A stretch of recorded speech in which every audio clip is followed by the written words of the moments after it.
Welcome to another top 5 with Kris 05, guys. I know this one is a little bit close to the last one we just did, but the meta is definitely shaping up nice and quick, and we just had an absolutely huge nerf patch, so obviously a lot of things have been changing. So in this video I'm gonna give you an updated top 5 best decks 5 days after the latest patch came through, so you guys know what you should be playing with, as well as what you should be expecting to play against. This channel definitely has turned into the place to get yourself the best decks out there every time huge changes happen, and I do my best to give you guys top 5 weekly meta reports so you're always up to date to what the new best decks are. I've been pushing hard with 2 daily Hearthstone detailed deck guide uploads each day as well, so if you guys are appreciating the work I'm doing, a like and subscribe would be awesome. And definitely double check if you're actually subscribed, because I've been hearing a lot of people thought they were, but they actually weren't. Anyway, now let's get into the best decks. You are not prepared! The first deck on the list still is gonna be Midrange Shaman, and this deck definitely has been the big winner of the big nerfs. This list is slightly different from the one I showed you a few days ago, but it still has the same concept. You still want to be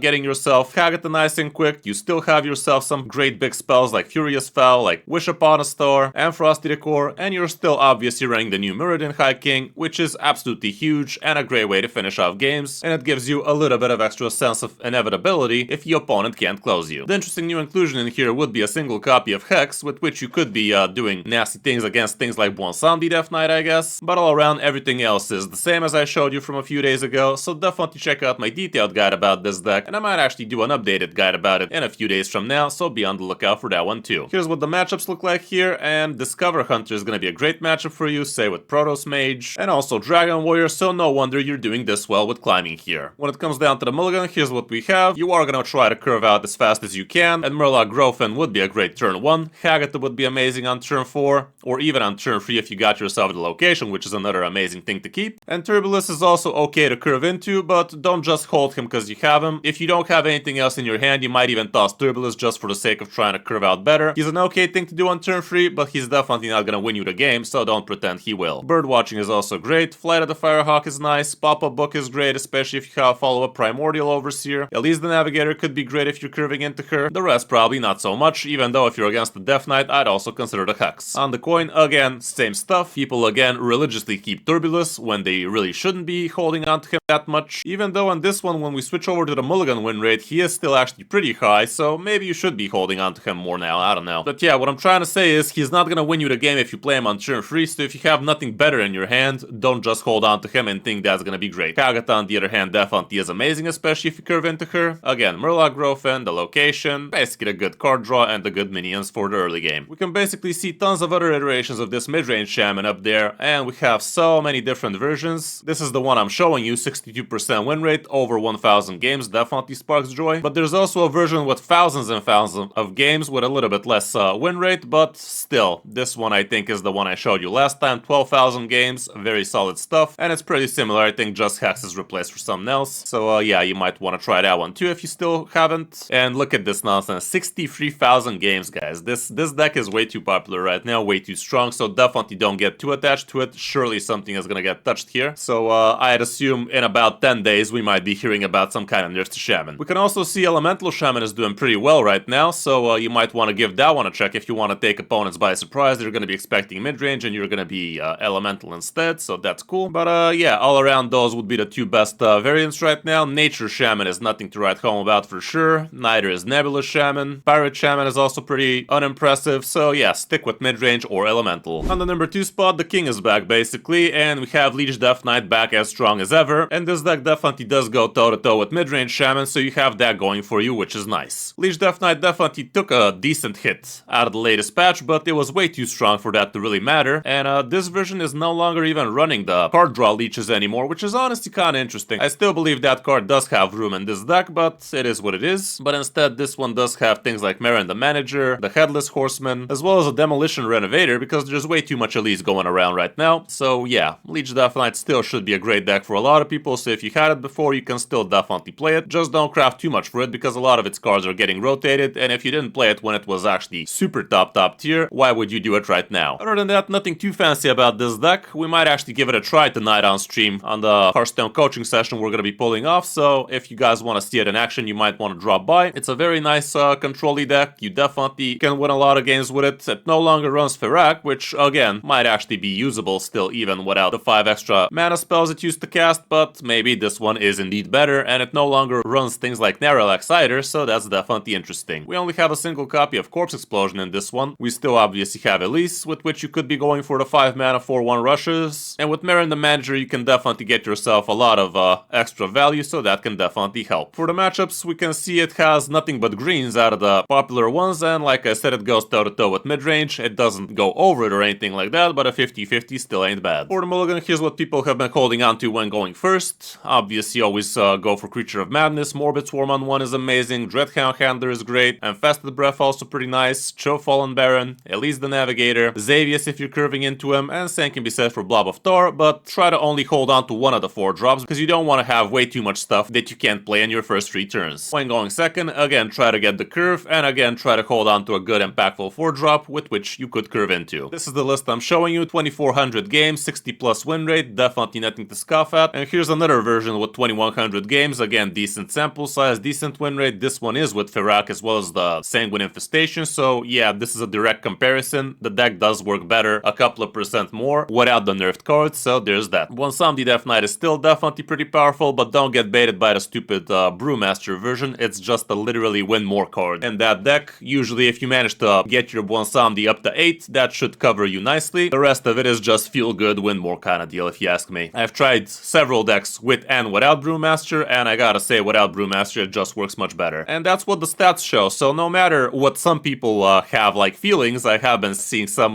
not so polite comments that Brewmaster is the way to go. Well, why is it not winning as much, guys? Is it a skill testing deck? Yeah, I thought so. But yeah, if you guys want to win more, play it without Brewmaster, and if you guys want to win more, play it with Brewmaster and just win more the games you were supposed to win anyway. Deck number 3 is actually going to be Ravenous Cliffdive Demon Hunter, and this is kind of interesting because Peddler Demon Hunter definitely has been making a killing, especially in top Legend, but from Diamond to Legend, the Ravenous version seems to be the better choice. There's really nothing too new in this one, so if you guys want to check out my previous guides about it, you can definitely go ahead and do so to see it in action. It's in the old meta, but still you're gonna get the gist of it with the deck at least. But yeah, Ravenous Demon Hunter has been quite the good deck for quite a while now, and the new nerfs to everything else basically made it super strong. Nothing got nerfed for this variant, so why wouldn't it be good? But yeah, what you're trying to do with this deck in the first few turns, you're trying to draw some cards, try not to fall behind on the board too much, and you have way too much early game removal as well with things like Infestation, Infiltrate, Waver and Slumber even, couple of red cards, and Eldari Studies could discover you even more removal, but also it could discover you some healing. You have your Blob of Tars with which you can be nice and sticky on the board and go wide. Also same can be said for Dangerous Cliffside with which you can go wide with ease. The Ravenous Felhunter summons your Blobs of Tar, so you can be even stickier than that. The Cliff Dive helps you fish out your Eladaris, your Mecterodons, that kind of stuff. And with Califero you can do some amazing things, including a full board of Eladaris if you set it up properly with the Blob of Tars, or a bunch of Mecterodons, which could be insane. Eladaris obviously go face when you face with your weapon or with your hero power, and Mecterodon sticks on the board for a couple of turns, so if you pull it out from a Cliff Dive, it's not gonna return back because it's already dormant. Matchup wise, we don't have too much stats, but the good thing is you're gonna be great against mid-range Shaman, so what else do you need to know? Dragon Warrior is also pretty popular right now, so having 2 of these most important matchups great should cover you nice and good. For the mulligan going first, the weapon is always gonna be crucial. Card draw with Harvest. Blob of Tar is insane, especially if you don't have the Tusk Piercer already. Waver and Slumber can be great both for early game aggression or removal. Infestation, same deal. The Insect Claw is also decent. Eladari Studies might also be okay, but don't play it on turn 1. And Ravenous Felhunter might also make sense, especially if you already have the weapon or the Blob of Tar, but if you have both of them, no need to keep all your Death Rattle minions, that's why the Tusk Piercer's for. Depending on the matchup, Infiltrate might also make sense, even though when going second it should make more sense because the board should be a bit more full. But yeah, it's the same deal, try to get the card draw, try to get the Death Rattle minions, that kind of stuff. Don't get baited into holding onto the Cliff Dive from turn 1, it's not as impactful as it used to be. This is the version I'm showing you. It's not the biggest sample size deck out there, but anything with above 500 games for the last 3 days does sound like it's proven itself with above 60% win rate. We do have different iterations of it as well, so it's not just a fluke. But yeah, like I said, Peddler Demon Hunter is also pretty amazing, and you can definitely check out my guide about it from yesterday. And Aggro Demon Hunter is also super amazing. Again, I have a guide about that one. And to be fair, this one is the much more proven deck. It's nice and quick, it's cheaper, so you might want to go with that one. But we can't really ignore the 2% Ravenous Cliffdive Hunter has over it, so there's that. We gotta scroll quite a while to see something different from these 3 versions. Apparently there's also this weird Broxigar list with Briar Spawn Drakes, which is kinda interesting. Again, it's a Ravenous type of deck, but there's nothing really too fancy going down on these stats, so yeah, stick to those three and you should be good. On the number 4 spot, we actually have a fresh new deck out there, which is Bubble Paladin. I haven't seen this deck in action just yet, but it does look like it is quite strong and quite annoying to deal with, mainly because it is a Tank Engineer card, which summons you 7/7 tank with Divine Shield, which is quite the cool blast from the past. And what you could do with this guy is actually give it a Carnivorous Cubicle, and that is gonna give you 7/7s and extra Tank Engineers over and over again, so ignoring this guy is gonna hurt, and killing this guy is gonna hurt, so should be pretty powerful. This is also running Gelbin of Tomorrow with all the auras and whatnot, so that can be pretty fun. And it also has the Spike Ridge Steed, which has been quite the menacing card back in the day, and nowadays it's kind of making a returning, and it basically means that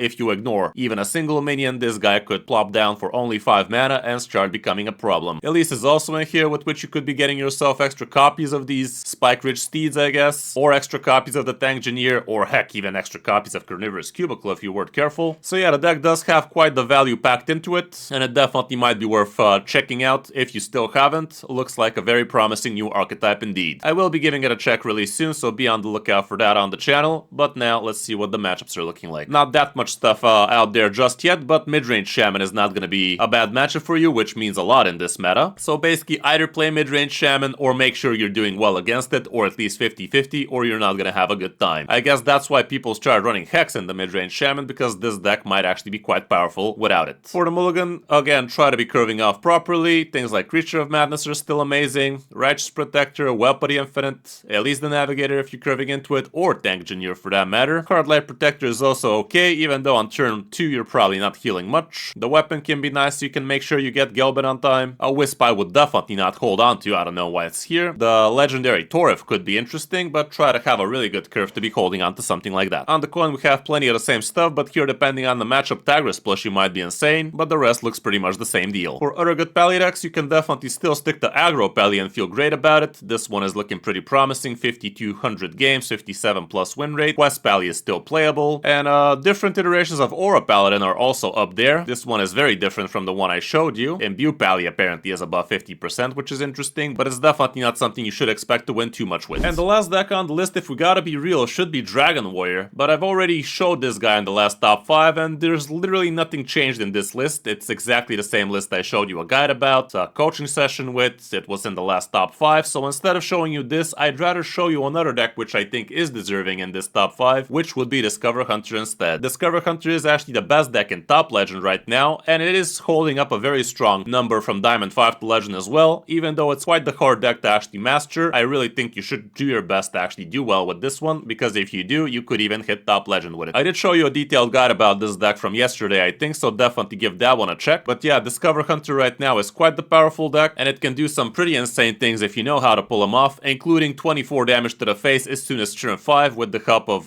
Grifta as well as Neri, but it definitely does need a little bit of luck and a little bit of skill. With this deck, you could be going very wide very quickly, you could be going very tall very quickly, and you could literally OTK from hand, so it is definitely quite the jack of all trades, but you really need to master it in order to push it in the right direction depending on what the game is giving you. The deck definitely ain't easy, so I do advise you to check out my detailed guide about it, because I will have to talk about it 10 minutes here if you want me to go over all of the intricacies, and that is not the point of this video, so definitely check out the detailed guide. This deck does run Elise in here, so you do have to run some awkward cards like Incendius as well as Shallow Drasil. They're not your main win condition, but they could be helpful, and they are also a different mana point for you, so don't think about them as win conditions. They are a little bit on the clunky side, but in some cases they might actually be helpful, especially if you tempo out Incendius with the help of Parrot Sanctuary nice and quick and the opponent can't handle it. Anyway, moving down to the matchups, one Samdi is gonna be great for you, both the Demon Hunters are great, Protoss Mage is slightly on the negative, but mid-range is great as well, Dragon Warrior is slightly negative, Quest Warriors is fine. So all around, again, you should be climbing with ease with this one. For the mulligan, going first, here's what we have. Always look for Nayel, she will be absolutely insane, basically turning your hero power into a tracking. Scarab Keychain is amazing for turn 1, you don't have that many things you want to be doing on turn 1. Tracking can also be considered a great thing to do on 1. Bird Watching is fine for 2, Parrot Sanctuary can be great as well, and you could be keeping some of the sisters depending on what the matchup is. The sooner you play Varisa the better, you don't want to really amp her up too much. Technically, if you already have Illyria, you could start with her and follow up with Varisa after, but don't try to be playing all 3 sisters too quickly. It's not that important, you're not that heavy beyond the minions. Elise can be great if you're curving into her, and Xavius could also be a consideration if you don't have some of your important minions like Elise or Niall. On the coin, we have a similar situation. Try to get the discovers early, try to get the card draw, try to get Niall or Elise, and you should be gold. This is the deck I'm showing you, 57.5% win rate with 3,800 games for the last 3 days from Diamond to Legend. Beast Hunter apparently is still playable even with a 5-mana RC Rampage, and it actually has quite the healthy win rate, not gonna lie. And we have all sorts of different iterations of those.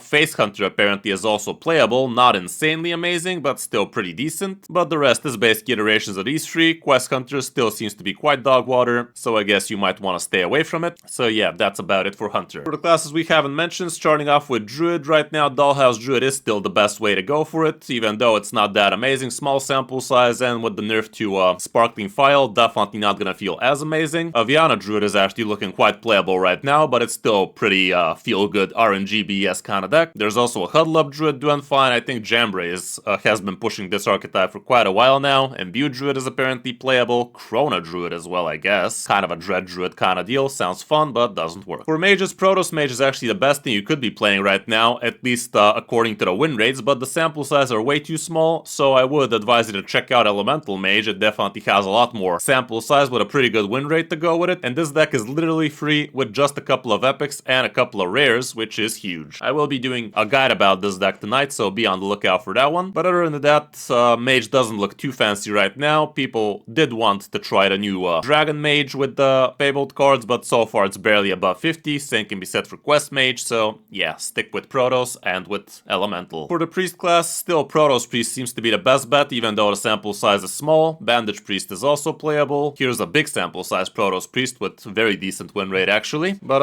Zareen Priest definitely has fallen off. It literally was into the last top 5 with 58-ish plus win rate, and now it's sitting at 54, which is kind of huge. So yeah, this one definitely fell hard again. And people have been trying some more control-y priests as well, but those haven't been doing all that well just yet. The Rogue class definitely took quite the big hit from the latest patch, but people in Top Legend have been playing a lot of Psycho Rogue out there, and it does seem like it is very strong with things like Everything Must Go, with Incendious, with Asteroids and whatnot, and it's even running Garona, which is interesting. Protoss Templar Rogue is also apparently somewhat playable. A more aggressive early game Garona Rogue is also playable, but nothing really too fancy, so the class definitely has seen better days. Aggro Rogue also okay-ish, but nothing too special. For Warlock, I really expected Shred Warlock to pick up a lot, but apparently it's not that amazing just yet. The meta is not super favorable for it. It might not be doing so well against the Shamans, I'm assuming, and you gotta scroll quite a lot to see something different than Shredlock, but Egglock is under 50% nowadays, which is kind of interesting. Wallow Warlock is pretty ass as well, and Rafam Warlock. People wanted me to do an update about Rafam Warlock. Here it is, guys. Still pretty dog water according to the stats. And like I said, Dragon Warrior could have made it into this top 5. Here's the list I'm referring to. 800 plus games, 59.4% win rate. If you remember, the Hunter actually had 2% less with about the same games. Or no, it had a lot of games actually, but still a lot less win rate. But yeah, Dragon Warrior is still pretty great with low gash. Don't pretend the new Fabled card is not amazing in it. It's actually quite the hard win condition in some cases. Quest Warrior variations are definitely up there, and we gotta scroll a lot to see something different than those two. People have been trying some other Death Rattle Warriors, but so far nothing has really worked, so stick with Dragon or with Quest. For the sake of this being a full meta report, let me go through top 1000 legends so you guys can see what the situation is looking like over there for the last 3 days. And yeah, Leech Death Knight at the top, Discover Hunter as well, very strong. Midrange Shaman as well is pretty insane. You can also see this new Briar Spawn Demon Hunter doing okay on top legend as well. Protoss Mage is also doable. Aggro Demon Hunter. Psycho Rogue, like I said, people in top legend have been doing well with it, but not most of them, only the best. And Dragon Warrior also playable, but not as amazing apparently. So that's gonna be it for this top 5, guys. I hope this helps you figure out what you want to be playing for easy legend this month. If you enjoyed the video and found it helpful, a like and subscribe would be awesome. And don't forget you can check me out live on stream each Tuesday, Thursday, and Saturday for more Hearthstone action. Thanks for watching. I'm Kris05, and I'll see you in my next video or stream.